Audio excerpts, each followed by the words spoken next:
chapter 4, and I bet there are some. Oh, how many people came to give presentations today? A lot of them. Okay, we'll see. So I may not be able to finish everything in chapter 4 today, but we can do most of it. If a little bit runs over to next time, that's all right. So I'm going to quit at 7, and we'll have enough time to do some of these presentations. So we have the last bit of 4A, and we'll do some of 4B, and we'll see how it works out. All right, so vulnerabilities, threats, and countermeasures. Emanations are radio emitted by your computing devices, your cables, your monitors, your computers, your keyboards, everything emits radio signals which contain information, and this turns out to be pretty bad. By the way, if you're worried about this, the safest thing you can do is get a good Bluetooth keyboard which intentionally sends radio and actually encrypts it, because the rest of this is not encrypted. But anyway, the US government tested it with a Tempest project and found out that it's really quite dangerous. Unless you work in a sort of basement with metal all around you and no windows, there's radio flying out of all your gadgets. These are called covert channels, are unexpected transmission mechanisms that are leaking out your data. You can have storage channels where data is stored in a place that people don't realize, like the temp folder commonly there. And there are timing channels where information is leaking out in the timing it takes for things to happen. Cryptographic keys leak out. The physical location of cell phones leaks on a timing channel. You can time a ping to a cell phone and multiply it by the speed of light and wire and stuff, and you can figure out how far away and exactly where people are to within some accuracy. There are backdoors in many systems. The developers have an account they put in there for maintenance so that their security people can get in case of a lost password or something, and a lot of these make it into production systems, either by mistake or just through foolish design trying to save money on the help desk. Then of course there's malware. Most malware is known, and there are updates and antivirus and such to block it, but there is a certain amount of 0 days, like those Celebrite things where nobody knows how to block them because they're not telling Apple and it's so hard to find that very few people know it. Viruses were originally code attached to an EXE on a floppy disk. Nowadays it's mostly macro viruses and worms, things that travel over the internet. There are boot sector viruses that affect the boot up files in your machine, so they reinfect it every time it starts up. There are stealth viruses that hide by staying in RAM, which is not as effective as it used to be. Polymorphic viruses, however, are still around, that mutate so that it's very hard for antivirus to detect them. Most people say the effectiveness of antivirus is now down to 3%. It's only stopping the weakest attacks, and doesn't stop targeted attacks hardly at all.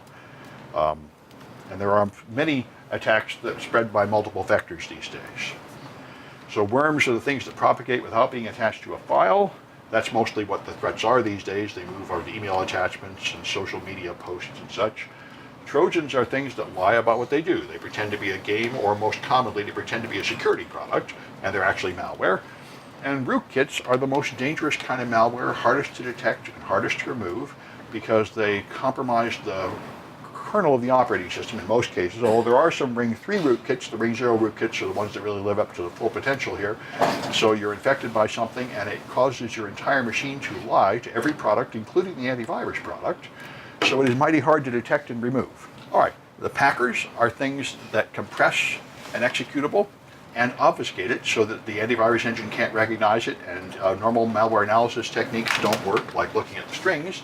UPX is one common open source packer, and you can just write your own packer in something like C++ or Python and scale your malware through anybody's detection. You don't have to do anything brilliant in the way of encryption. Just scramble the bits some and write some code that will unscramble it, and that will typically sail right through every antivirus product because it won't recognize any of the bits and it doesn't know how to unpack it without running it. Logic bombs are also almost completely undetectable because they're almost all custom written. You have code on your system that does things, so you add some extra code that waits for some special condition and then does something awful. Fannie Mae had one. A logic bomb. Their administrator was being fired, so he put a logic bomb on the system that would delete all the data in a month, and somehow they found it. I don't know how. Because you have one program running on your server with hundreds of programs, how are you going to know it's evil? So antivirus software is primarily signature-based, so it recognizes if an attack is exactly identical to one that they picked up that are millions of copies of the identical attack, and that's why I quoted that 3%. It gets the ones that are really stupid. The attacks that will send a million files of exactly the same type to everybody. It'll stop them.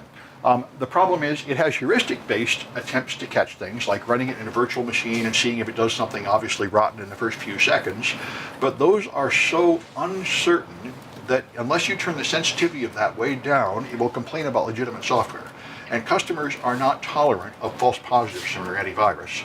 So in practice, the heuristic defense is usually so weak as to be essentially useless. So there are server-side attacks, where you attack the server to bring it down or to compromise it to put malware on it. So some kind of evil computer will attack a server by coming through some port it's got open, like 445 is one you should never be exposing to the internet. Microsoft's file sharing protocol has never been secure enough. But if you do, there's a ton of attacks that will come in. And then there's client-side attacks, where you would take over somebody's end device by tricking them into downloading some kind of evil script, like a PDF or a Flash or something. As we know, those are what most people think of antivirus stopping. So on the web, you now have active content on your web pages, so this means you can attack things through these complicated servers. So PHP, for example, instead of having a bunch of separate files and referring to them by HTML, you typically have one main file, and then you have a parameter with the file name, so you can just replace that file name with a path to an evil content on a server that does not block this, and that's remote file inclusion. And remote file inclusion and local file inclusion are very common defects of PHP. PHP is in practice fantastically insecure, and WordPress is written in PHP. WordPress is something like 8% of the web, PHP is a lot of what's left, and almost everybody that runs PHP websites gets hacked frequently. Because although you can write a secure PHP code, and if you just write a simple classroom homework, it's probably secure, in practice, when you actually have a real website at the real complexity of business, you almost always have file upload vulnerabilities before long, where there is some way to write to the wrong file, and then people can deface your home page and put up malware, and there's tons of it. Java applets is code included on web pages. You run it in a Java virtual machine on the browser. This is a lot less common than it used to be. It's been fantastically insecure for a decade or more. They've been making it slightly more secure with settings, but most people don't really use it at home anymore. And ActiveX was Microsoft's attempt to do the same thing, which was fantastically insecure. It just led to disaster after disaster, and I think even Microsoft is abandoning it now. I'm not sure it even runs in the modern version of Edge. So OWASP rates these things. I remember the previous time I taught this class, one of the groups spent a few weeks just going through the OWASP top 10. This is well worth going through. This, I think, is not the latest. That's from 2013, but they haven't changed that much. Code injection, like SQL injection, is number 1. Broken session management, cross-site scripting, insecure direct object reference is a huge one, where there is some sensitive function like change password that is not really protected by permissions. It's just protected by having an unexpected URL, and you hope they won't find it. This is very common because it's so much easier than actually maintaining a session on the server. Then there's exposing your data someplace, like dumping it up to GitHub, or in an open Amazon bucket, which I think may now be competing for number 1. Cross-site request forgery is tricking someone into executing a script in the wrong context. One way is by stealing a cookie and then pretending to be them. And components with known vulnerabilities in unvalidated redirect and forwards are kind of obvious. Very often pages have a redirection to another site, and that's in the URL or a parameter. And just like you can do remote file inclusion, you can change that and now redirect them somewhere off the site to somewhere dangerous. This is why if you go to Facebook or other sites, you'll see when you click a link, it'll say you are leaving Facebook. Are you sure that's what you wanted? Because they're worried about these unvalidated redirects, where something will unexpectedly cause you to leave Facebook, and a bad guy will make it go to a page that looks like Facebook but isn't, to try to steal your credentials. All right, so XML is just a way to encode data, more universal than HTML. HTML is in fact a subset of XML. And the service-oriented architecture is where multiple apps use the same service, like SOAP services. This is what's commonly done in the modern web, which is why it's so dangerous. Web designers typically know 30 languages and use them. Servers have 5 or 10 different architectures all running on various servers, all cooperating to make one website. So it is very easy to make some kind of mistake handing data from one system to another, PHP to SQL, to one service SOAP and XML, one service after another. And various designers might know the technology they're supervising, but they're unaware of what the other technologies are feeding it, or what it would be unsafe to give them. So you get holes. XML and JSON are data structures, ways to move data. XML puts it in tags that look like HTML tags, like student and /student around a student name. JavaScript object notation writes them in JavaScript, so they're separated items in curly braces. SOAP is simple object access protocol, and REST is representational state transfer. These are ways to move chunks of data by HTTP. In the old days, in Web 1.0, you would load a whole page. Now, that's no fun. You want to do something like drag a Google map over, and you don't want to load the whole page. You want to load just 1/4 of an inch on the left, so when I drag it to the right, it'll fill in just the missing piece. So modern apps ask for just a little data with one of these technologies like SOAP. Give me just the left 1/4 of an inch of that page. A little chunk of data. It's much better. Uses less bandwidth, it's faster, gives you a better experience, but it means you have a lot of requests asking for little bits of data using more modern techniques. Web service description language is a way to have a directory explaining what services are available on this server and what format I expect the data to come in on, because there are so many different formats. So databases are where you store your data, like credit cards, addresses, product lists, and so on, and some of that data is sensitive, like passwords and such. So users can use various kinds of attacks, inference attacks and aggregation attacks are threats against this, ways to deduce high-value data from low-security data, and inference controls and polyinstantiation are defenses against that. And I'm not sure they're coming up here, but here we go. So you have a primary key in a database. This is why every company you go to wants to give you a card, and that card has a number on it, like your Safeway card and your Target card, and just everywhere you go, because they have to have some unique way to know who you are. And they can't really count on your name being unique and never changing, or your address or anything. So they give you their own number, because they used to use social security numbers, but the government came down on them and said that's illegal in America and punished them all about 20 years ago. I was in some of those lawsuits after I was doing lawsuit settlements. So they can't use your social security number, so everybody has to assign their own number, like the City College W number. So that's the primary key, so we can hopefully uniquely identify everybody. So even if two people have the same name and the same birthday, we can still tell one from the other by that primary key. Polyinstantiation is where I have two rows with the same primary key, but I have different data. So top secret clearance people see all the data, but secret clearance people see only the data they're cleared for. This is one way to prevent people from seeing data they're not supposed to see. Inference is when you can use lower level data to infer restricted information. Like I mentioned before, if you measure the pizza deliveries at night in Washington, you can tell when there's a major military action being prepared. And that's a low privilege data leaking out a high privilege secret. Aggregation is where you use many low level facts to deduce something. For example, one thing people used to do all the time, and I'm afraid they still do, is they have these things called PBXs, which are private branch exchanges for their telephone. And the old way you handle PBXs and also Cisco routers was you would connect them to the phone network and have a special phone extension, 4 digits, that controlled it, which typically would let you in with no password. It was considered a secret that nobody would know the number. So all you have to do is go through the directory and list all the numbers and find which number is missing. And you can now figure out which ones, if they use up all the numbers, which ones are the secret ones that do things like that. And that's the kind of thing, that's an aggregation attack. Just demon dial them. Yes, and this all started back in the days when the War Games auto dialer was considered a huge disaster. People had not thought of that. Yeah. Computers being able to dial a telephone was a new thing then. Yeah. You'd actually have to have a human trying to dial them all. And they said, nobody's going to do that, so it's okay. So here's various solutions. You could put your pizza vendors under NDA. That would be one to stop it. Force them to sign a confidentiality agreement if they sell pizza to the Pentagon. That's the way to go. Polyinstantiation helps do this. Restricting the number of queries people make is an aggregation control, so people cannot get enough data to figure out which phone numbers are missing. Nobody's allowed to look up more than 10 phone numbers an hour or something. So data mining is the process of searching large databases to find useful information. The biggest interest for this is, of course, targeting ads. Google sees all your mail and all your search queries and everything, and somehow out of that they have to decide whether you want to buy a car or not. And if you do, I want to show you a car ad. So that's one option. Credit card companies mine the data trying to find suspicious transactions. And this is a big issue. Data analytics is a huge issue these days. There are commercial products you can buy that claim they can watch your network and tell who is no longer loyal.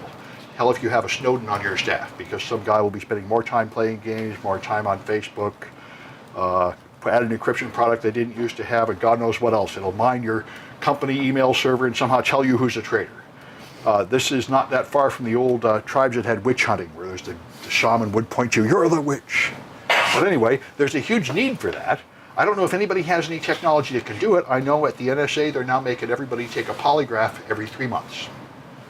Because the polygraph is the federal government's witch sniffing tool that will detect if you're no longer loyal, even though it is so unreliable that you can't use it in court. But they need something, and so they can use something that doesn't work rather than admit that they can't do it. It's a tough job.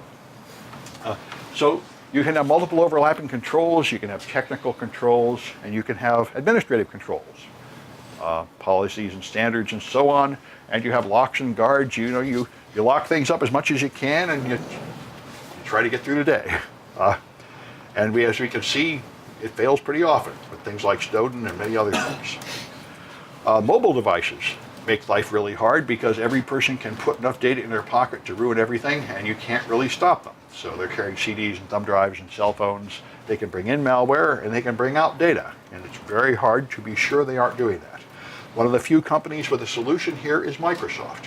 Microsoft OneDrive has the ability to integrate with Active Directory so that all the data that's company data is always encrypted all the time, and the decryption key only is available when you log into the domain controller.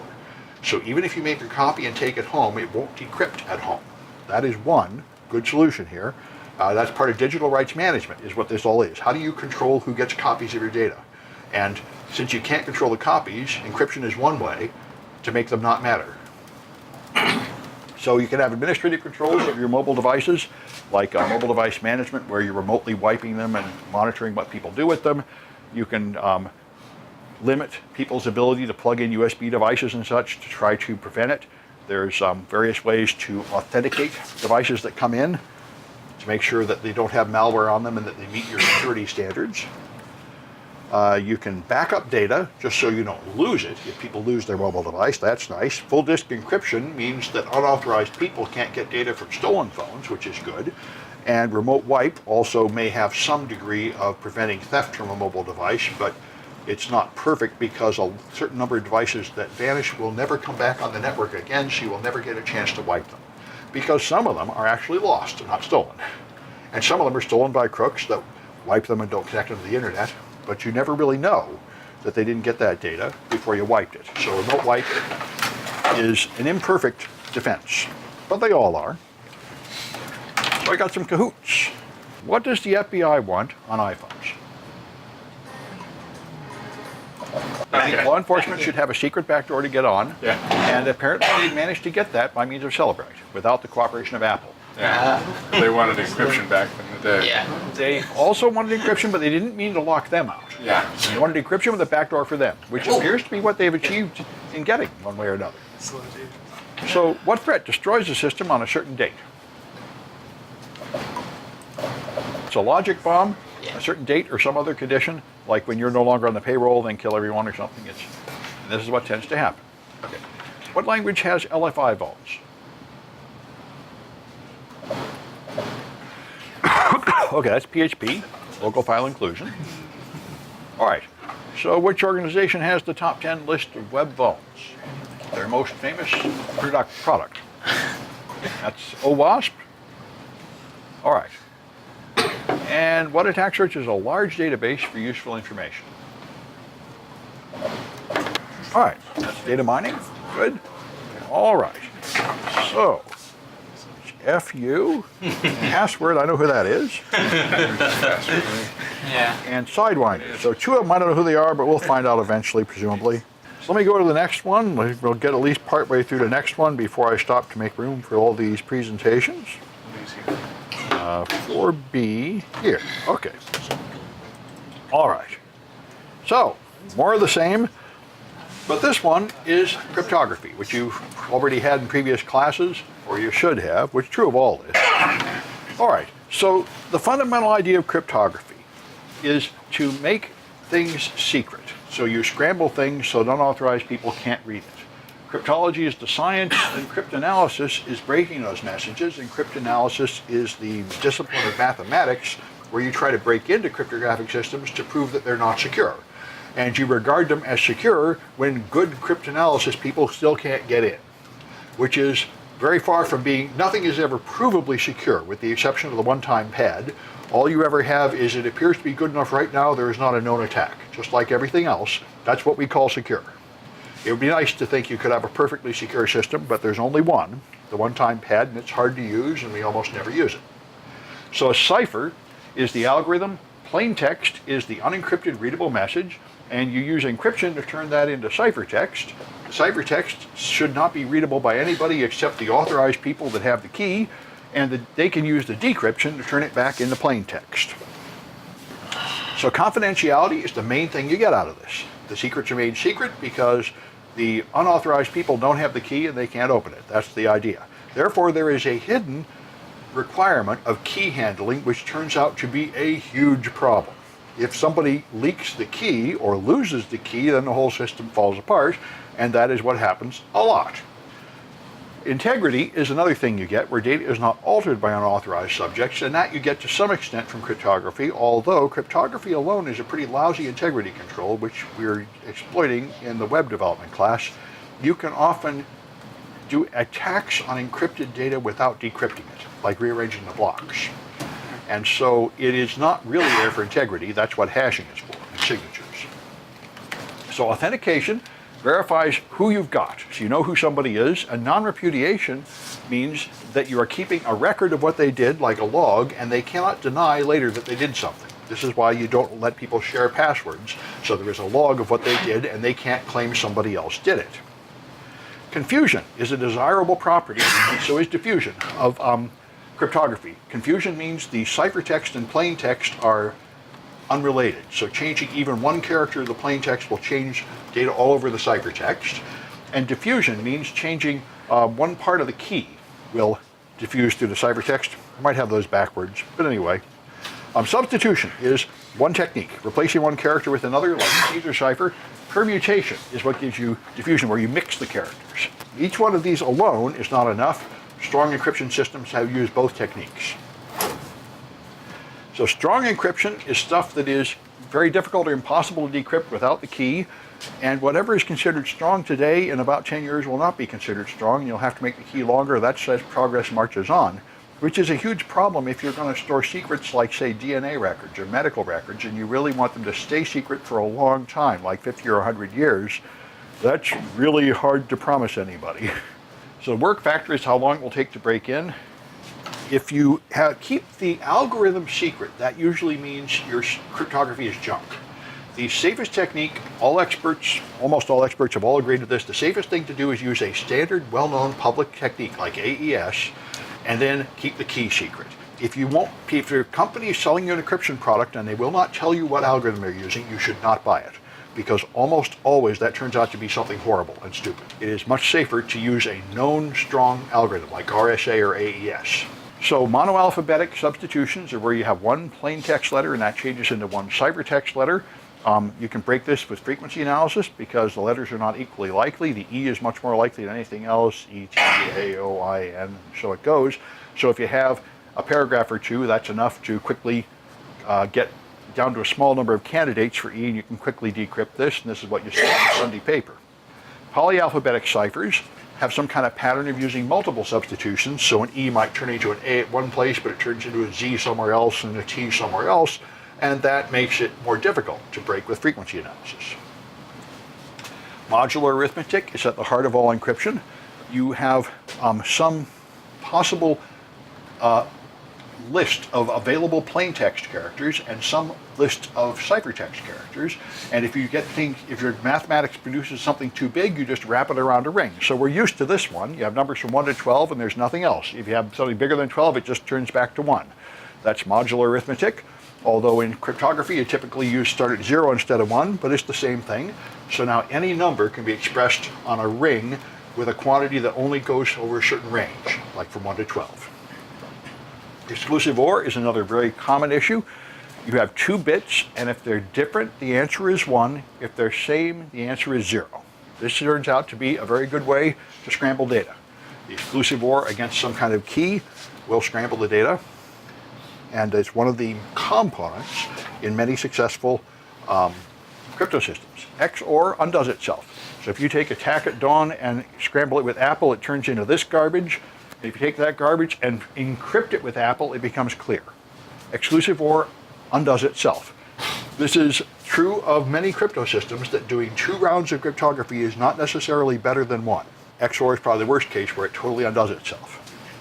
So data at rest needs to be protected. The way you do this is with whole disk encryption. So when the power is turned off and your laptop is on the airplane and somebody steals it, they get something that's encrypted with a key they don't have. That's data at rest. Data in motion is encrypting it while it travels over a network, so the best thing there is end-to-end encryption with something like HTTPS or a VPN, where it's encrypted and only the people at the ends have the key, so all the parties in the middle can't open it. So there are protocols that you can choose, and there are many criteria. You want to know how fast it is, how expensive it is to run.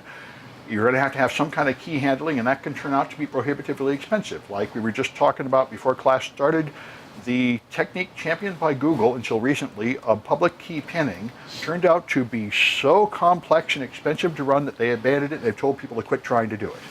Sounded like a good idea, but it was not practical in the real world. And that's what happens with crypto systems. It's not that there was something wrong with it and people could get in. It was just too hard to manage the key handling, which happens to a lot of them. PGP is another. PGP is what Snowden used to hide things from the NSA. It is considered very close to unbreakable, but it's also very close to unusable. And even the people that invented it have quit using it. It's just too much bother to handle the keys in that system. So we're up to 4B1, which is here. A photo shows Jeff at a meeting, so he can't deny it. What does the photo provide? Okay, that's non-repudiation. You can't deny that you were there. All right. Nobody could miss those ears. What's that? Yeah, that's right. That's right. All right, so Caesar moves each letter 3 steps in the alphabet. What system is that? This was military-grade encryption 2,500 years ago. That's substitution. All right. What systems resist frequency analysis? All right, that's polyalphabetic. So one character can change into multiple other characters. That makes it harder to do the frequency analysis. All right, what's 17 mod 5?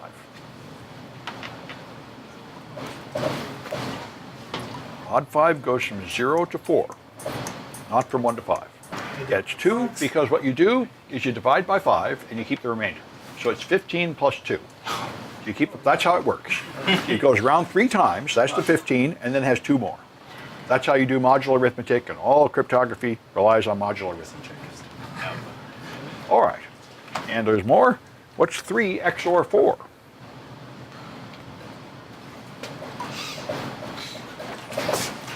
Although to be fair, I don't think you'll see these on the CISSP exam. I don't think so. These are a little too technical for that. That's 7. 3 is 1, 1. 4 is 1, 0, 0.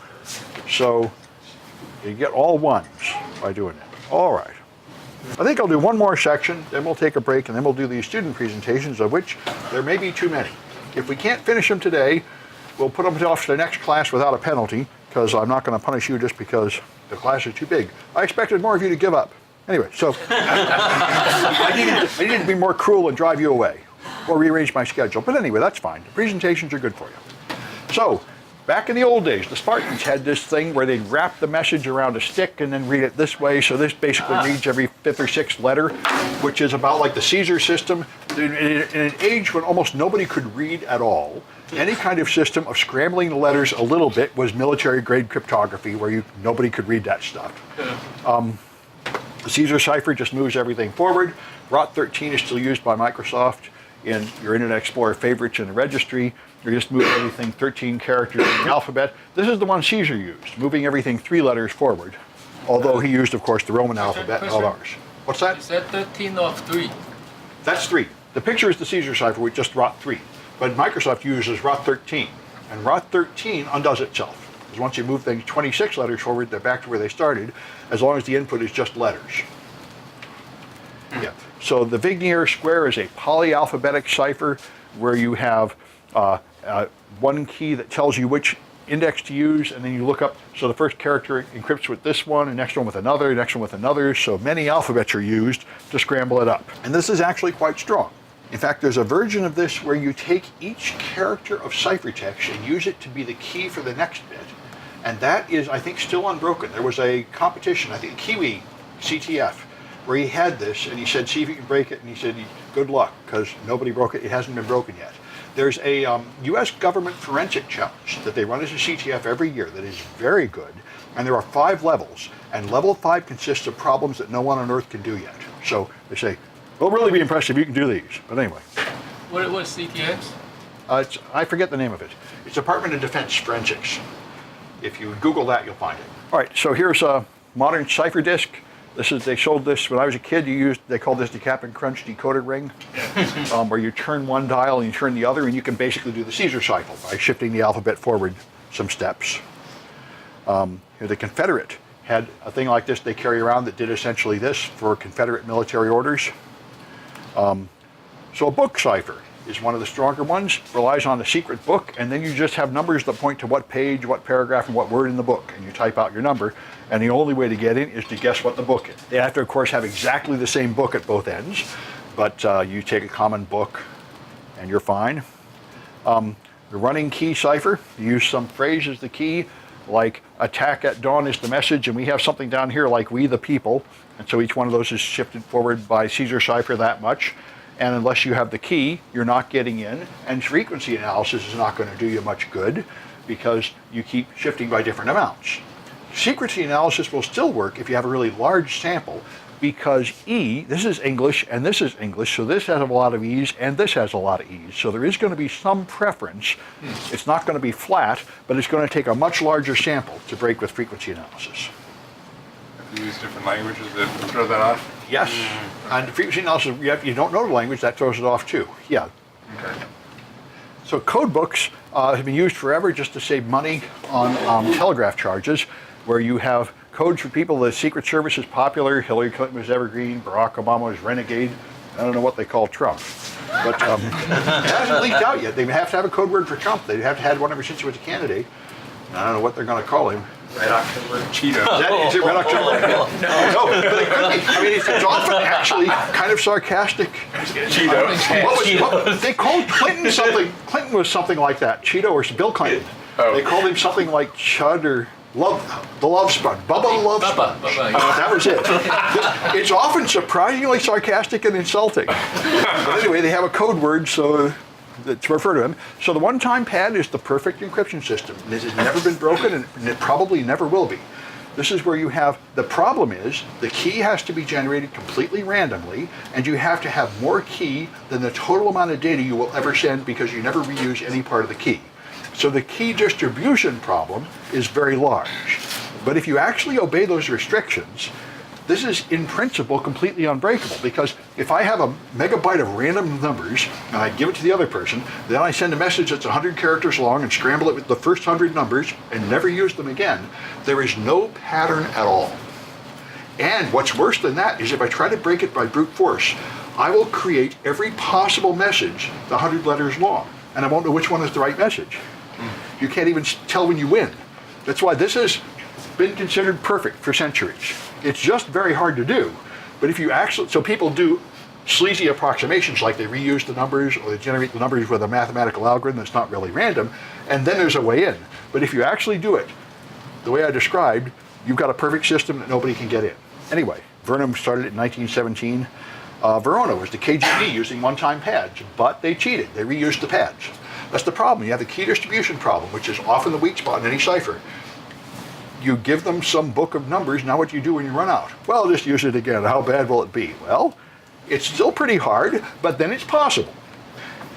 So the Hebron machines are large manual typewriters. Enigma was a version the Nazis used, and it has some dials in there that are shifting things. So it's implementing one of these ciphers. It's not a one-time pad, but it is a pretty complicated polyalphabetic cipher done with gears and mechanical devices. It turned out to be pretty good.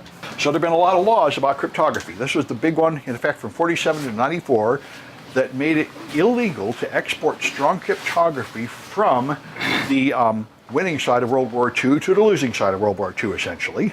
So it was considered espionage. All computers with Pentium 1 chips in it because they were powerful enough to do strong encryption. So the Wassenaar arrangement that came out in '96 relaxed this, and then we're out of this not trying to pretend that we were not exporting stuff. Before that, people who did things like write cryptographic algorithms and put them on the internet were prosecuted for leaking military secrets. Or they tried to prosecute them, mostly it just dragged out until they gave up. So symmetric encryption gives you confidentiality, and you have one key, so you have to somehow give the key to the other person. Asymmetric encryption, everyone makes two keys, a private key and a public key, and you share the public key with the whole world, but you never tell anybody the private key. This actually makes the key distribution problem much better, because the first one has this oxymoron called a shared secret. You have a secret, and then you tell somebody, and for now, it only works if that other person doesn't leak it, but this sharing of a secret is kind of stupid and obviously dangerous. In asymmetric encryption, you do not share the secret. You only share a public key that is not secret at all, and you never tell anybody the secret. That's something much more sustainable, a secret that you don't tell anybody. Hashing is not encryption. It's a different process where you have no key at all. You just combine all the bits in something to get a signature. So you can tell if it has changed. That's all it is. It gives you basically a fingerprint of a file. And you can calculate that fingerprint at the other end of some transmission system to make sure the file got there intact. That's all hashing is for. So symmetric encryption, you have this secret key, you have the same key at both ends, so you have to somehow securely deliver the key, which is pretty baffling and irritating, because if you had some secure way to deliver the key, why don't you just send your message through that secure channel? It turns out to be a problem. Stream ciphers encrypt one bit at a time. This is what RC4 does that's used in WEP. You have a bit stream and you just XOR the bits with the data. A block cipher encrypts blocks at a time, like DES and AES, where you have to have these blocks. They both have their systematic weaknesses. Stream ciphers tend to suffer from not being white, which means that not every output byte is equally likely. Block ciphers suffer from padding oracles because you have to pad a message that doesn't fill the block with some kind of padding, and that turns out to lead to some weaknesses. In order to make sure that blocks of identical input do not result in identical output, which is a common weakness of block ciphers, you use techniques like cipher block chaining. So you add some random value to the first block before encrypting it, and then you take the output of one block and use it as the IV for the next block. So if I have like an image I'm encrypting and the whole region of it is all white, I have block after block that's all the same, but I don't get the result of being the same on the way out because I create a somewhat random looking number to add to each block before encrypting it. DES was the American standard, promoted by the government, poisoned by the NSA. IBM proposed a system called Lucifer that was completely unbreakable with a 128-bit key. The US military, the Department of Defense, leaned on the National Institute of Standards to lower it to 56 bits and make that the US standard. And the general belief of everyone at the time, which has never been, I think, formally admitted, is this because the NSA was able to break that with their special computers. So they had what the FBI wants now and apparently has achieved. They had a system that the criminals can't get in, but the cops can get into, which is what the government wants, and arguably what they ought to want. So DES, electronic codebook, is the simplest technique where you just take blocks of input and scramble them into blocks of output. The problem is if two blocks of input are the same, you get exactly the same output, and that's what we mean by electronic codebook. You just have a codebook. Input goes to output, input goes to output. All the rest of these attempt to add something that varies to every block so that identical blocks of input do not produce identical blocks of output. So that's ECB is the simplest and weakest form, no initialization vector, no chaining. So you have this problem. If you encrypt that image, it turns into this, which is arguably not hiding the meaning of the image. All these white things turn into that, all these orange things turn into that, and so on. This is not what most people think encryption should be. Encrypting something, you would like it to be scrambled so you can't see it anymore. That's the problem with electronic codebook. CBC is the usual solution, cipher block chaining, where you encrypt this block and then you take that output and add it to the next block so it comes out different. This turns into that. That's what most people mean by encryption. That's what I want to see. Totally scrambled to where you can't tell anything about what came in. And all these other techniques have the same general property that they have something that varies added to each block to scramble it out. Single DES was the original technique, called DES with the 56-bit key. The 56-bit key was the weakness here. It wasn't the mathematical procedures, it was the key was too short, so you could just try every possible key by the 90s.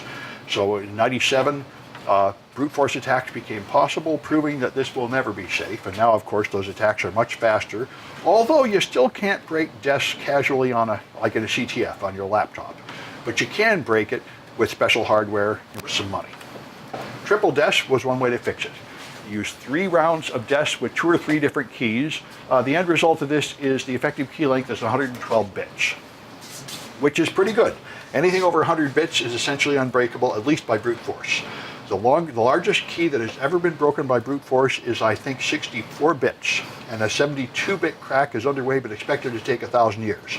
So 100 bits is considered unbreakable unless there is some kind of mathematical defect that means you don't have to try all the keys.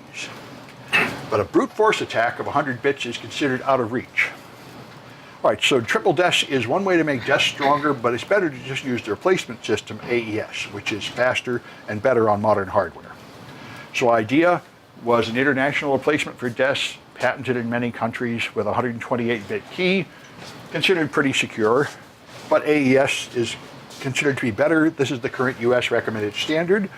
Although it is pretty much undeniable that the military poisoned DES, there is no evidence that they poisoned AES. As far as anybody knows, this is really safe, and at 256 bits, it's considered safe enough for top secret military data, and it is expected to survive the onset of quantum computing in the 256-bit version.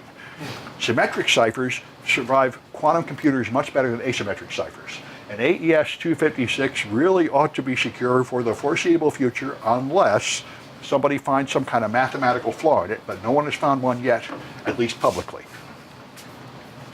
So there were 5 finalists for AES. They have a competition that goes on for years. Mathematicians send in their systems and then they attack them and they pick the best. And any of these are probably fine. Mars, RG6, Rinjail, Serpent, and Twofish, they just pick one called Rinjail and call it AES. The others, there was nothing really wrong with them. They just weren't considered the fastest and best. So if you don't trust the government and you figure they must have poisoned anything they approved, you could take any of those runner-ups and use it, and you'd probably be very safe. So there's an animation that shows how it goes here. I'm not going to play it, but you take your 128 bits of data and your 128 bits of key, you create a cipher key, and you add a round key to it, you substitute bytes, you shift the rows, you mix the columns, add a round key, do that 9 times, and the third time you only do 3 of those steps. This is all designed to be really fast on a modern processor. They're operations that just involve moving bits around in simple ways, and the end result of that is it's scrambled in a way that nobody can get in without the key. And people that have the key can very easily and rapidly decrypt it because it's chosen to use operations that are fast on modern computers.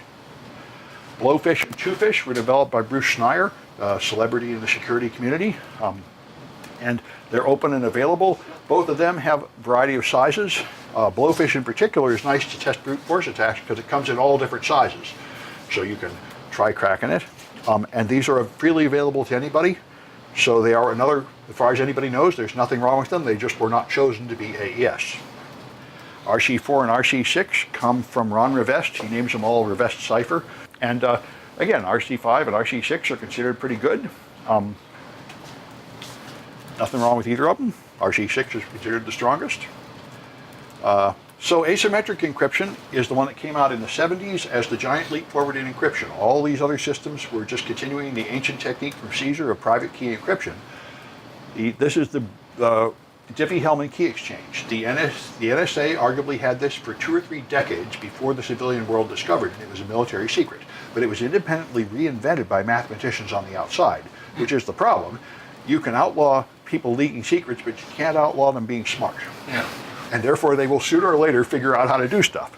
So Diffie-Hellman figured it out, and this is a trick. Their version uses prime numbers, where you choose 2 people at 2 ends of a string, choose prime numbers, and they multiply by other numbers and send those things through the network, and the result is they can agree on a key without ever sending that key over the network. So you can end up with a secret at both ends without sending it over the network directly. You send compound numbers over the network that are very hard to reverse.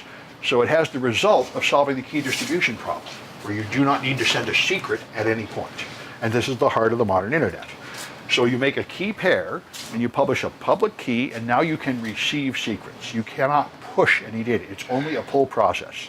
I can have a private public key pair, and now anybody can encrypt the public key and I can open it. But if someone wants to receive data from me, they have to make their own private public key pair. Your browser does this automatically, but PGP requires you to do it manually, which is why it is so difficult that almost nobody uses it.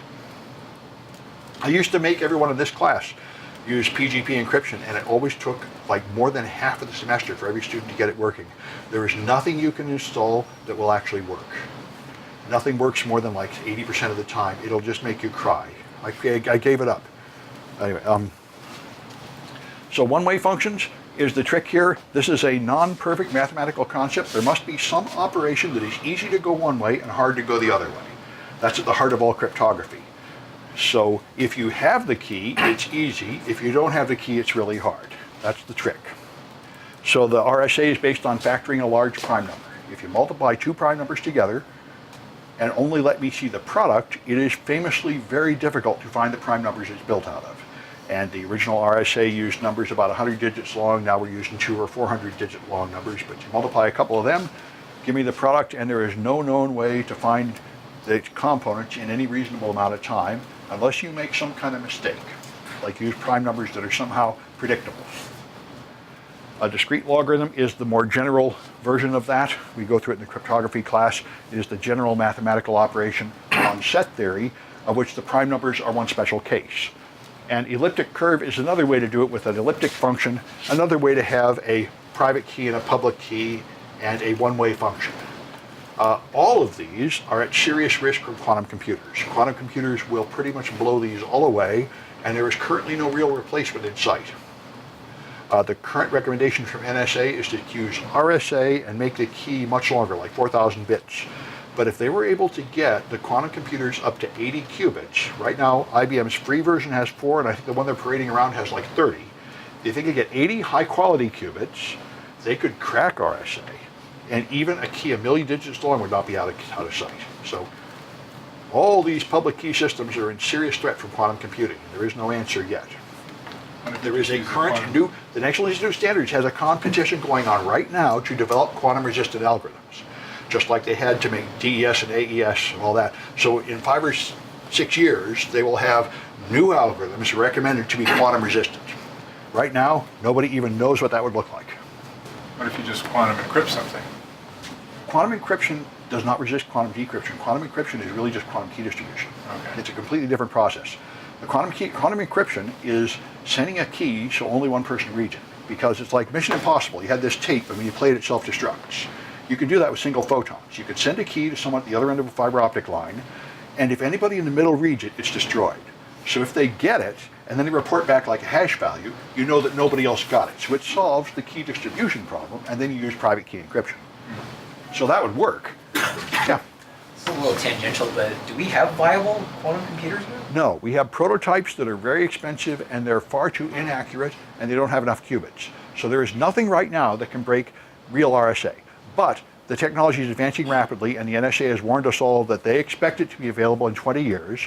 And my personal opinion is when they say that, what they mean is they have it, because they're 20 years ahead of the civilian world. So I think the NSA already has it, and that's why they warn us. That's their pattern, yeah. Does Bitcoin use some kind of encryption? No, Bitcoin uses hashing, and it uses SHA-256, or SHA-512. Might even use SHA-1, the original Bitcoin. So there are actually, some people suspect that when quantum computers come out, it'll break the original Bitcoin, and they'll have to upgrade. That's why one thing I just saw on Twitter today, a guy said, you know, the original Satoshi Nakamoto that started Bitcoin has something like $100 billion worth of Bitcoin, and he never spent it. He just vanished. And they say this will be a canary for quantum computers, because when they get a quantum computer working, that'll be the first thing somebody does, is get those Bitcoins. There's $100 billion for anybody that can break his key. I don't know if that's true, but it is a pretty good idea. Anyway, all right, so you got hash functions. MD5 was a popular one, not considered secure. SHA-1 is no longer trusted because a collision was found about 3-4 months ago two different files that have the same SHA-1. SHA-2 and SHA-3 are considered safe and not expected to have any collisions. So if you have two files and they have the same SHA-2, there is no probability at all that they're different. Nobody has any way to make it. There are other hash functions, but for reliability, you shouldn't be using MD5 or SHA-1 anymore. Neither of them can really be trusted. A collision is if you have two different files that hash to the same value. That should not happen with hash functions, but it has happened to MD5 and SHA-1. My slide's a little out of date here. That did happen last year, the SHA-1 collision. Google found one, so everybody moved up to SHA-2. And SHA-2 is expected to have no collisions for a long time, like decades or maybe forever. All right, so I got some cahoots about that, and that's obviously as far as we're going today. All right, what's the strongest system on this list? Okay, one-time pad, the only unbreakable system. All right, what process uses no key? Yeah, that's hashing. It just puts a fingerprint on a file. There's no key. It's not a secret. It can't be reversed, not usually. All right, what cipher encrypts bits one at a time? Okay, that's a stream cipher. All right. Which mode preserves some patterns? That's the electronic code book. All right. What's the weakest scheme on this list?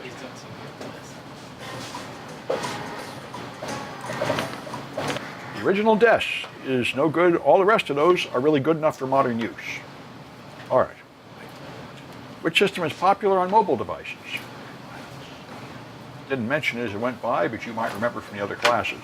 Elliptic curve is much faster because the keys are shorter, and the NSA pushed it very hard until 2 years ago when they suddenly reversed course and said forget it, because they worried about quantum computing.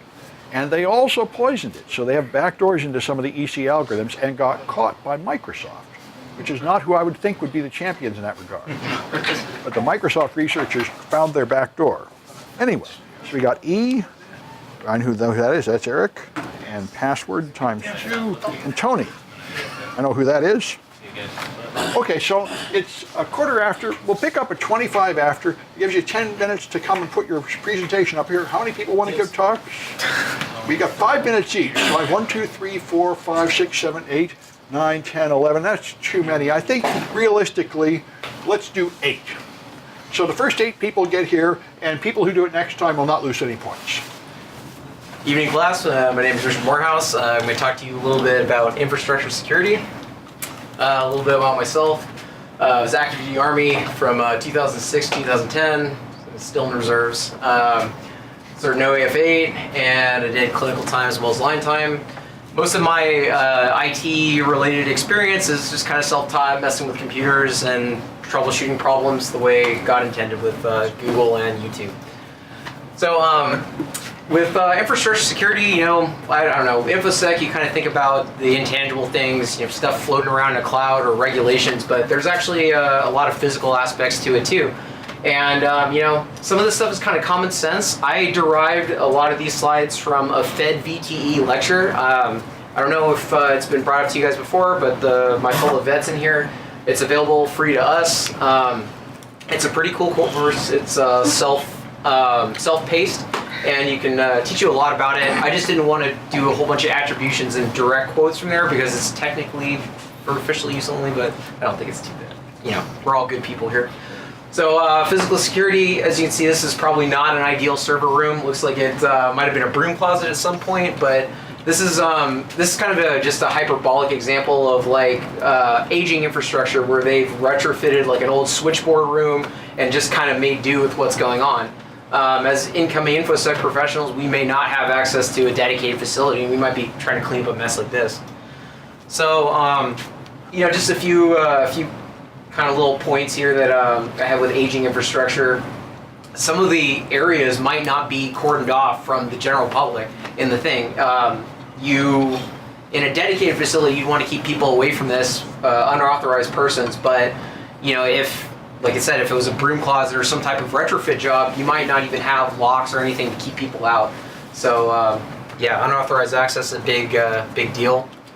So this is kind of a good example of like a cubicle space where there's a whole bunch of Cat5 access. I know in the Army Reserve post that I work in, we have a cube farm and there's a ton of these. So if you were an unscrupulous person and these were all hot, you could technically get into the network through that. So if you're coming into, if you're inheriting a problem, you might want to check open areas for this or segregate the network so you don't have anything sensitive on those.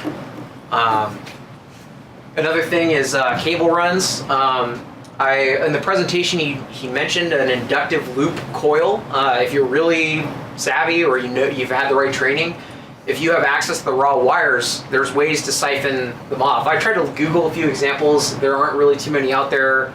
Probably that's a good thing, but it is possible, and that's something you should be aware of. So, I mean, older buildings might have the cables exposed running through. Not too bad in here, but another consideration. So, moving on to physical controls, that'd be like environmental stuff. This is temperature cameras, intrusion detection, and overheat alarms, things of that nature. These are all good things to have. If you have a retrofitted room, you could have water leaks and improper climate control, and that could damage your servers. Or another thing on here too. And I don't really like reading directly from slides, so I'm just kind of putting these up as I go. But one of the most striking examples they talked about was carpeting, and how some of these older rooms have carpeting, and it's a static electricity shock risk, where they'll discharge static electricity right into the server stack and fry a bunch of expensive equipment. So that's one small thing there. Okay, and then OS proofing. So in this case, I'm just talking about the firmware that runs on the routers. Like Palo Alto Networks, they have PAN-OS that runs on all of their firewalls and stuff like that.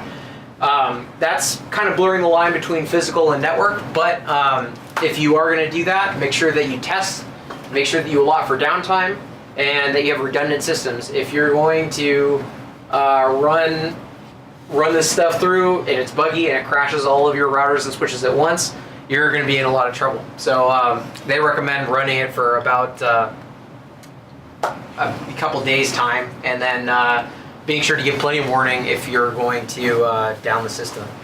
Let's see, so any questions?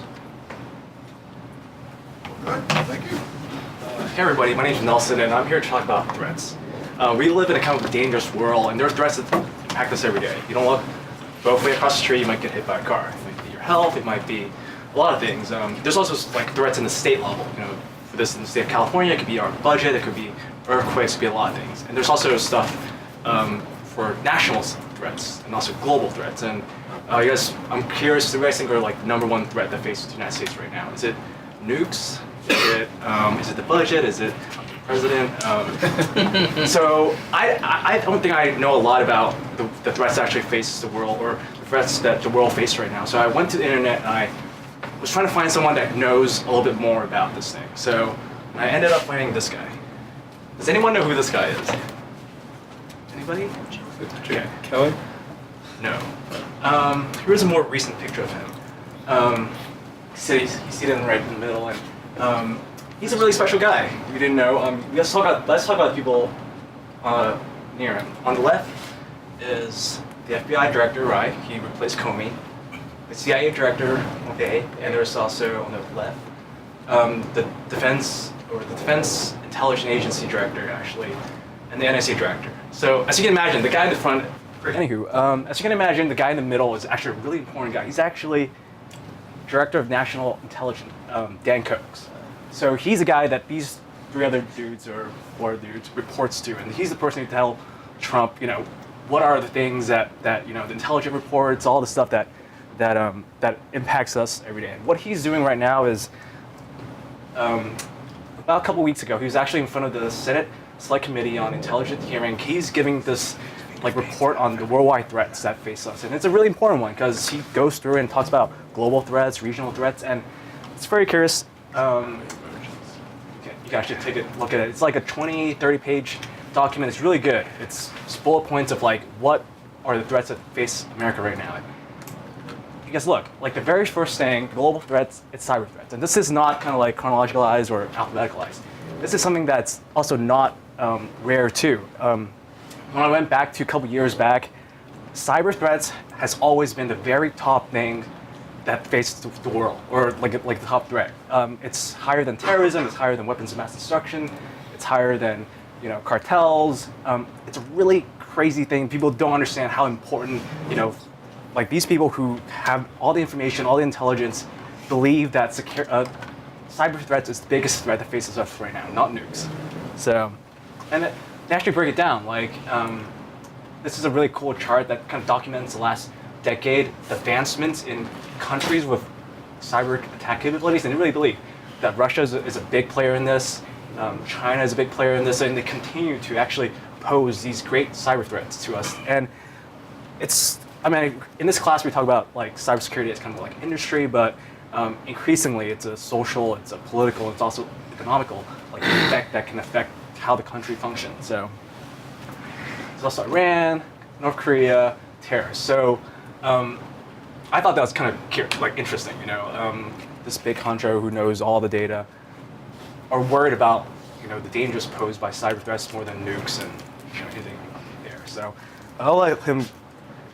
As you will hear during these remarks, we face a complex, volatile, and challenging threat environment. The risk of interstate conflict is higher than any time since the end of the Cold War, all the more alarming because of the growing development and use of weapons of mass destruction by state and non-state actors. Our adversaries, as well as the other malign actors, are using cyber and other instruments of power to shape societies and markets, international rules and institutions, and international hotspots to their advantage. We have entered a period that can best be described as a race for technological superiority against our adversaries who seek to sow division in the United States and weaken U.S. leadership. And non-state actors, including terrorists and criminal groups, are exploiting weak state capacity in Africa, the Middle East, Asia, and Latin America, causing instability and violence both within states and among states. In the interest of saving time for your questions, I will not cover every topic in my opening remarks. I think that'll be of relief to the committee. We are submitting a written statement, however, for the record with additional details. Let me turn to global threats, and I'd like to start with the cyber threat, which is one of my greatest concerns and top priorities. So yeah, I recommend everyone to actually go read that paper he has posted. It's fantastic. It tells you everything about the world. So, welcome. My name is Jeff Armijo, and when I was a little kid, strength was power was measured in strength.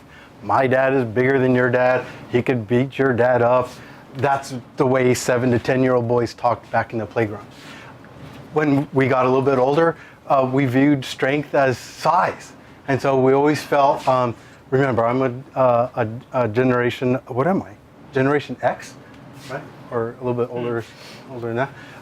So then it was size, right? So strength was measured in size. So when I was in high school, we would say we always viewed Russia as the enemy. Still, there's nothing new, and we always viewed Russia as the enemy. We always felt, well, we're going to beat them because we're bigger. Hence the Cold War, and we finally won. Nowadays, it's a little bit more. Nowadays, I'm older. I've got an MBA and a little bit smarter. So now I use a different algorithm to determine strength. And so the way we talk about that today is we use the acronym DIME for diplomacy, information, your military, and your economics. And so DIME is the new strength, right? Is the new power. So what I want to talk to you today about is the I. The I. I am an information operations officer in the Army Reserve.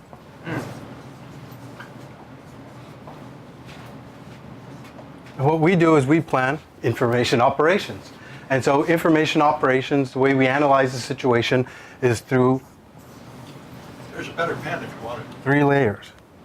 Take the next one, it's better. This one, sir? And the first layer is, hello, physical, right? I mean, right? So this would be all your routers, your switches, your cables, your bits and bytes, okay? This is how eventually everybody ends up communicating. The second layer is the information itself. This is your Oracle database. This is the little sticky note that you left your wife on the kitchen counter. The third piece is cognitive. This is the information that you eventually process and you turn it into an opinion, perhaps. So, as an information operations officer, we use a set of IRCs, information-related capabilities. And so the military has a whole range of information-related capabilities. The first one is, right, cyber. So you have offensive and then defensive. Offensive would be your ability to exploit, and then your defense is your ability to assess your vulnerabilities and then plug the gap, right? For example, another IRC perhaps would be your public affairs officer. The public affairs officer in the military is just discharged to talk about all the grand things, how much money that we're putting into Iraq to build schools. Yes, we're spending $12 million a day in Iraq and Syria to still build stuff. Okay? And that builds goodwill because now they see that we built them a school, they like us, and we're all friendly now. So we use these IRCs eventually to get some kind of effect from our target audience. Quick question, quick quiz, or quick question here. Who believes the Five Eyes, the Americans and the European countries? Which one of these three does everybody feel like we're the leader? Cognitive, information, or physical? Information. Wow. Okay. What about Russia? Cognitive, information, or physical? Cognitive. Okay. So simple. And so it's very simple. A few years back, they decided the only way they're going to be able to invade a whole country is if they just talk about it. And so they started sending out emails and doing an information operation that they're going to come and invade Crimea, and they did it. That's it. And hence, there you have information operations. Okay. So obviously, this is about NIST Special Publication 863.3, Digital Identity Guidelines. What is NIST? There's a whole bunch of text because I don't really do PowerPoints. But, National Institute of Standards and Technology. These guys make all the standards for the federal government and anybody that deals directly with the federal government. All the government websites, all the DoD, DOE, everything, people like that. So then the rest of the companies in the United States started taking interest. So now they give guidelines, and most of the big companies follow them. All right, so they released their newest guidelines. It's been almost a year, and I'm in firewalls right now, and all the people in the discussion groups kept regurgitating all the old stuff from the last decade. And so I thought it would be a great thing to come up and talk about all the new stuff. So one of the first things we got advised to do is to remove the periodic password change requirements. All it does is make you more insecure. People, they'll change their, you have 90 days. Okay, at the end of the 90 days, they change their password. What do? They add a digit to the front, they add a number to the back. It's the same thing. It becomes predictable. It becomes easy to break. It's actually less secure. So stop annoying people and take out your arbitrary requirements. The only thing they did leave in there was if there's a known problem with that person's password, then yes, have them change it. But don't just arbitrarily come up with some number and have them change it all the time. It's bad. Remove your password complexity requirements. No longer requiring you to have uppercase, lowercase, special characters, that's out the window. We've taken that out. You'll still find federal websites that still require you to have these passwords, and they are actually out of compliance. They're the only ones that are required to actually follow these rules. Remove password hints and knowledge-based authentication. You're still allowed to do knowledge-based questions like when you're doing like a forgotten password, as long as it's in a secured environment, but you can no longer have hints because they found out doing most of the database queries that the hints, people were just putting their password in the hint field. And the hint field was not typically secured. So people could just brute force into the hint field, grab all the passwords, and suddenly you have half your database that's corrupted. So no more hints. Show password while typing. You've had these complexity requirements. Grandma's having difficulty even hitting the shift bar to get an uppercase letter. She doesn't know what she just typed because you instantaneously changed it to a star. Yay! Now you've locked her out because she can't spell the thing correctly after 3 times. And now she has to wait 24 hours. She doesn't know what to do. She's calling her nephew, who's 12, and trying to find out how to get into the system. Just put a little button there, show them while they're typing. Copy and paste. A lot of people are using password managers. Password managers require copy and paste, or you're going to have to go into your vault and look at that 32-bit random character generated password and try to copy it in. Yeah, no. Just turn on copy and paste. Password screening. So this is more back end. Check it against dictionary words, check it against previous, corrupted password lists, check it for sequential characters, check it they're not using their username. 1 minute. Suggest everybody starts moving to long passphrases. So pick your favorite quote, etc. Use that as the long password because the longer the password we know, the longer it is to break. You can now use all printable ASCII characters, including spaces, and all Unicode characters, including emojis. And you have to allow their passwords to be up to 64 characters in length. The minimum is still 8. Password storage. All passwords must be hashed, salted, and stretched.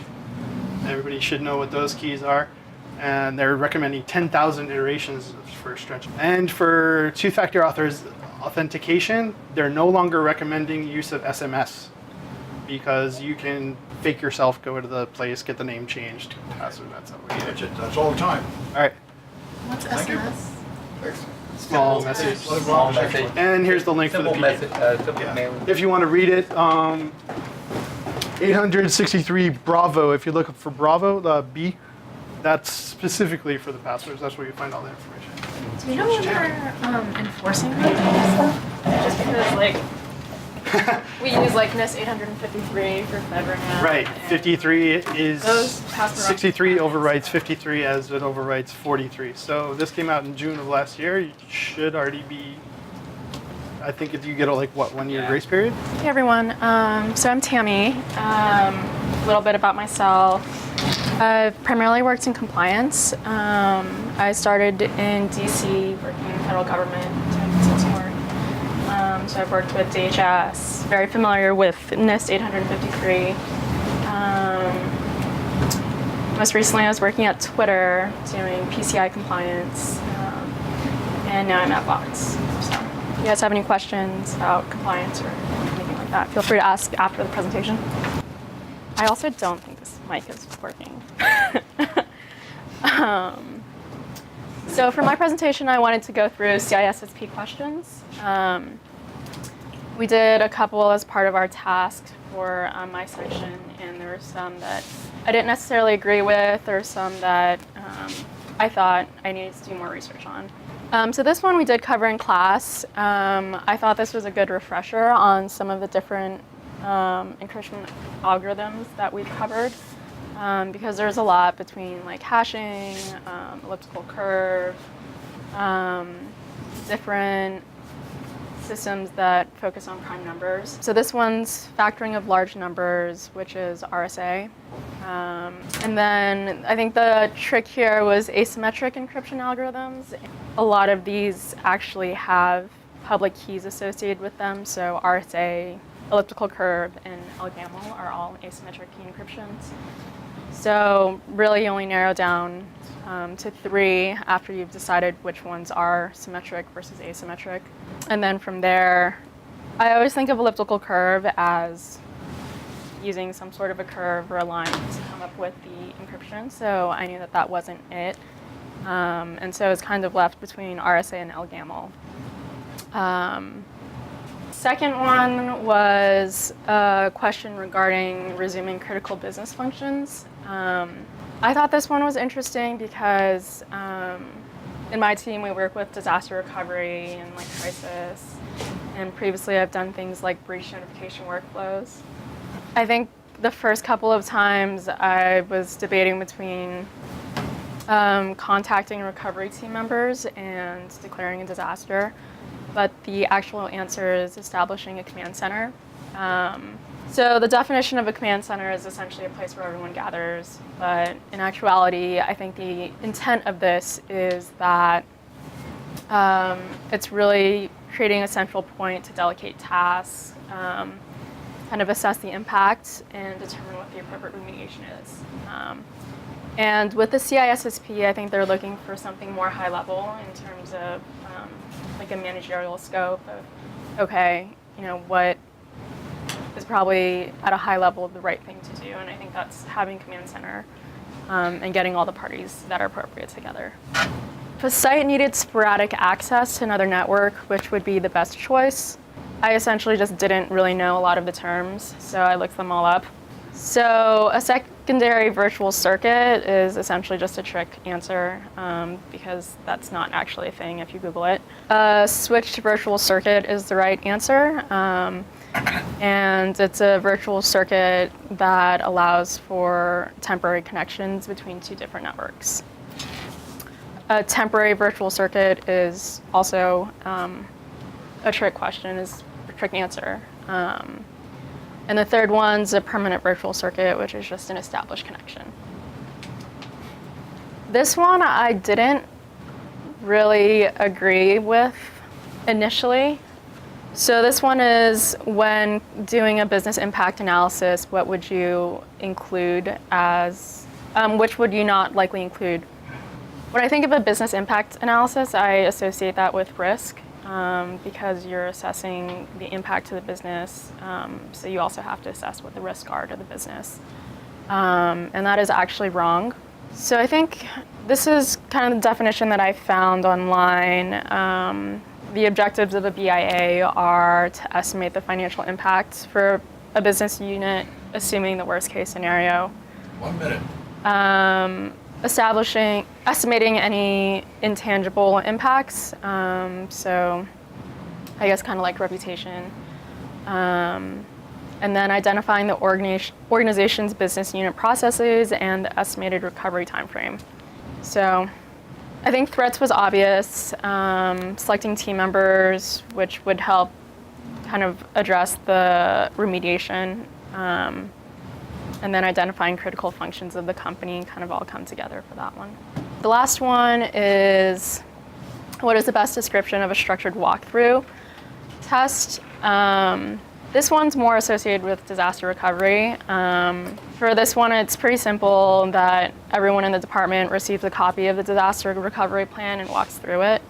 And then I kind of gave some context to what I thought a walkthrough meant. And then I also went back and looked at Box's disaster recovery plan and what that included. So that included any functional tests, tabletop exercises, also going through a run book, and validating that we met our recovery time objective and recovery point objective. Well, we better go on to the next one.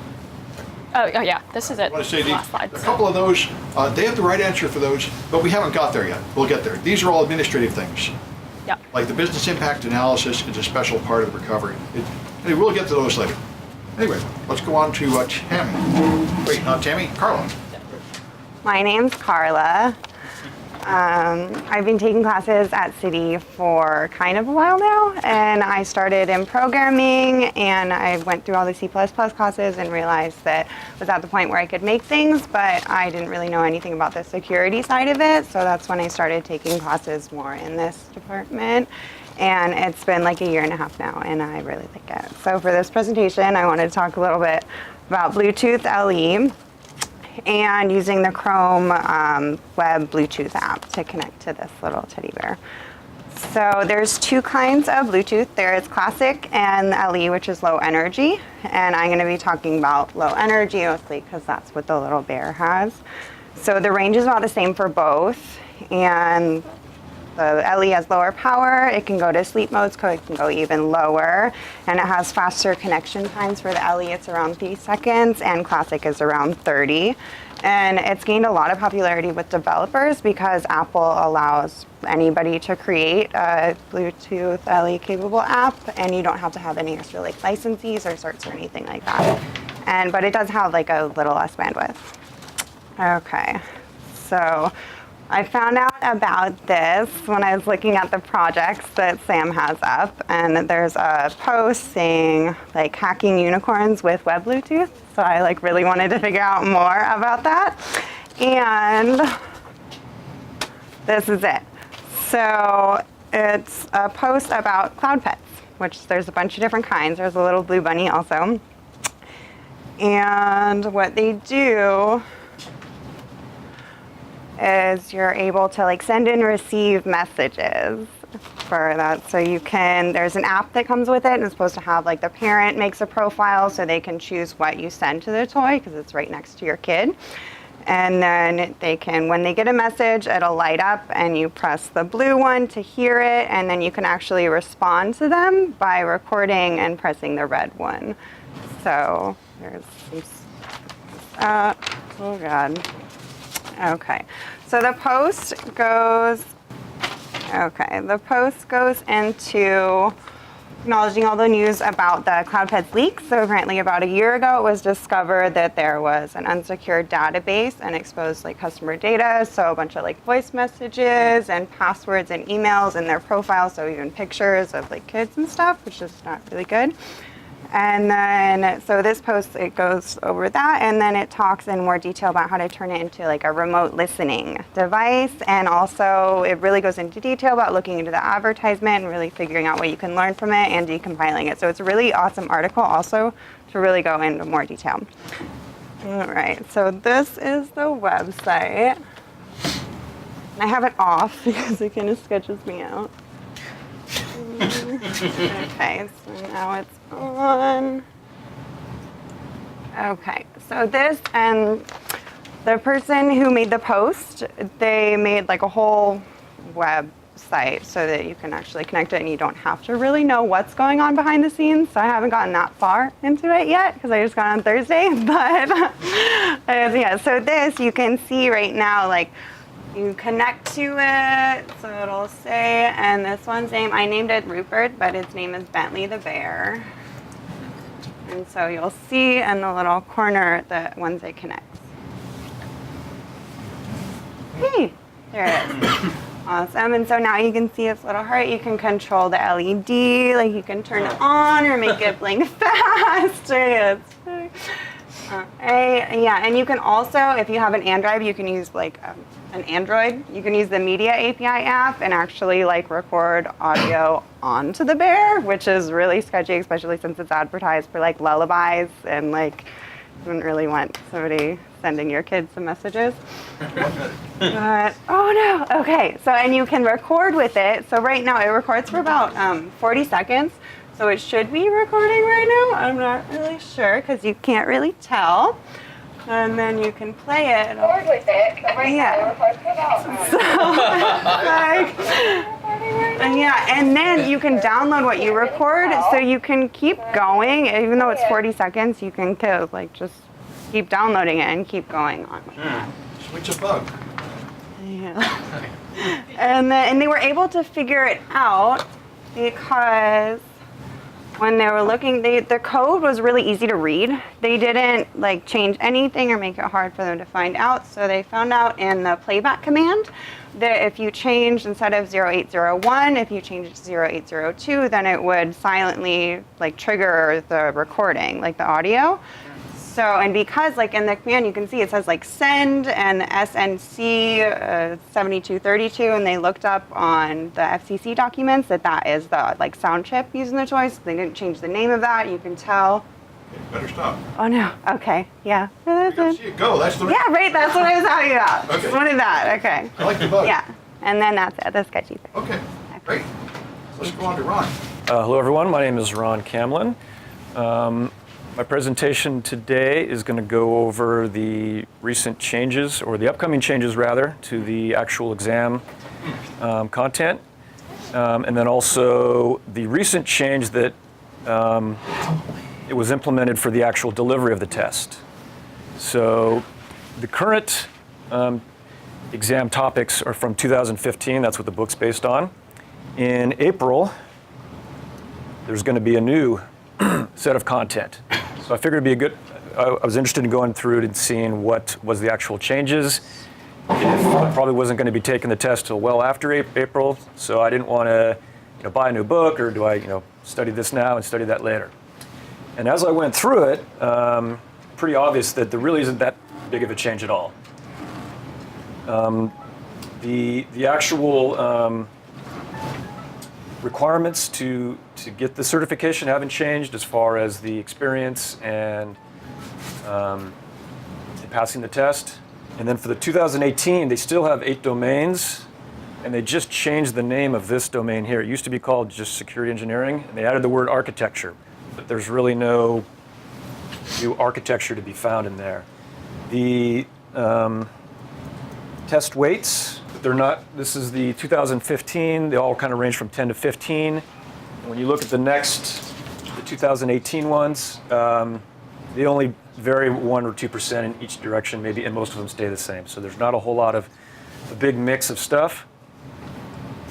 And then as you go through the actual domains, what I've done is I've kind of got them, they were supposed to show up side by side, but the 2015 is shown in red on the top, and 2018, and I basically did strikes where they took out content, and then highlighted in yellow where they added content.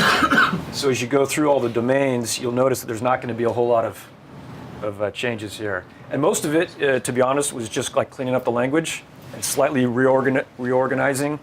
So in this case, they did actually add the word risk response, but it's part of the bigger, all the other bullet points, those 10 bullet points, they're all the same. So it's really not a whole lot to worry about. And as you go through the different domains, and again, they just changed the title of the domain. And all I found was one, they added Internet of Things, which they mentioned in the old version, but now they have it as a specific bullet point. And then when you get in domain 4, they took a few things out. Cryptography used to maintain communication security, securing of physical devices, and preventing or mitigating network attacks. So does that mean asymmetric and symmetric are not covered? Or like, I don't know why.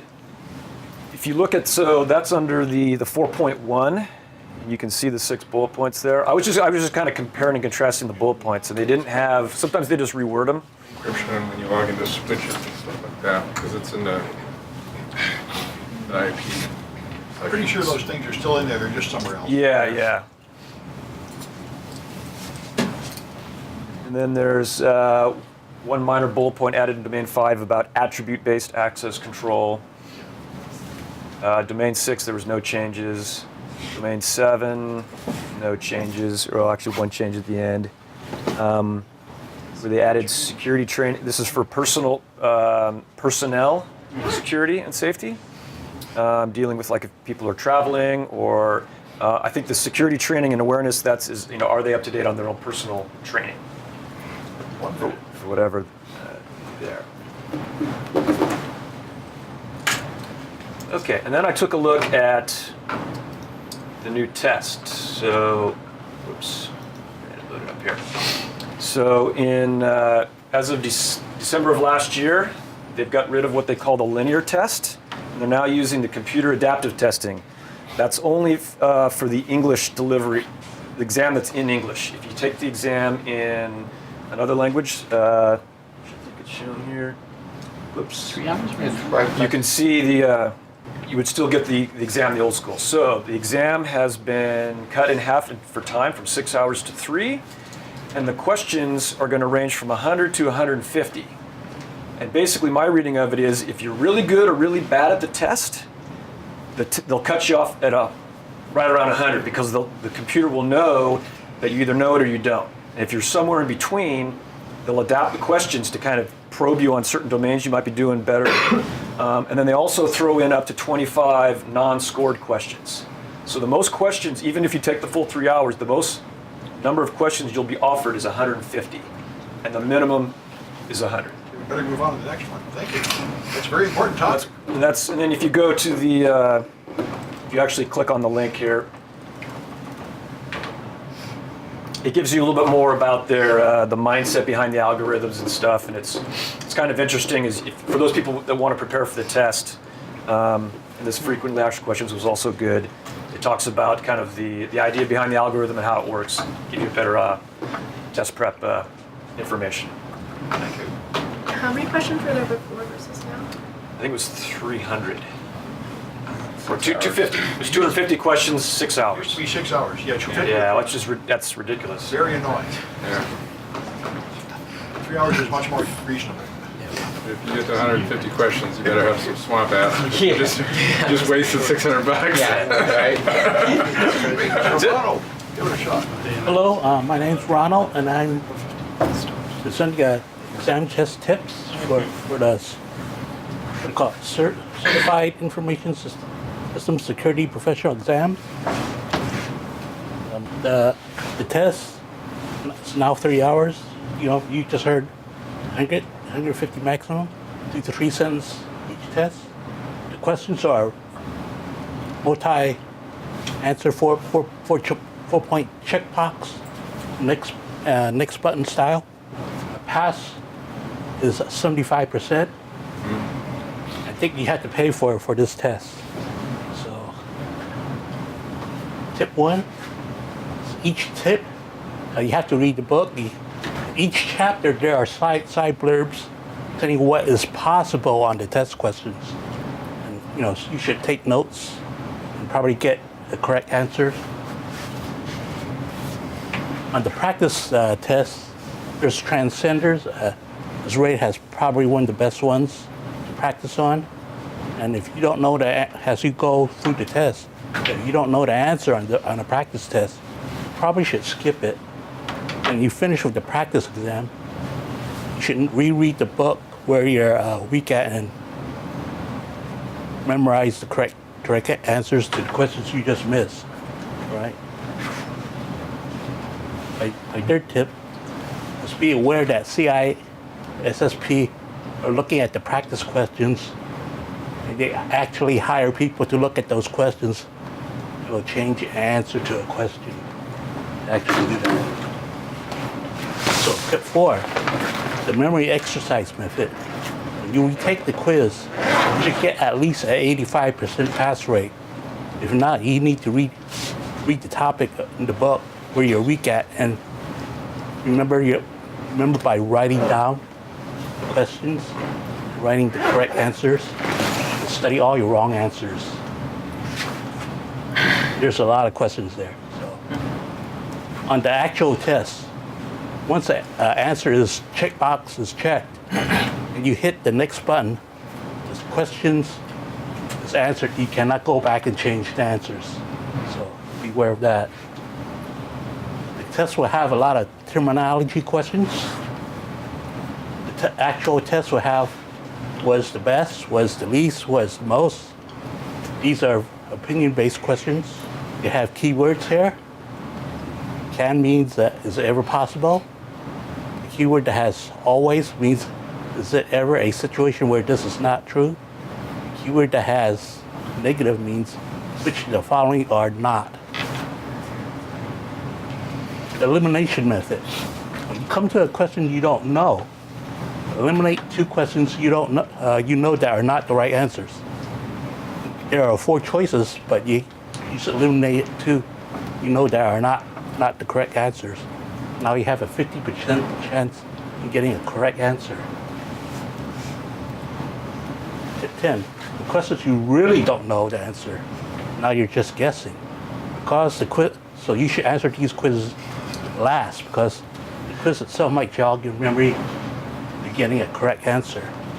At worst case, you should just take a guess that is somehow related, the answer is somehow related to the question, and that's probably your answer. That's it.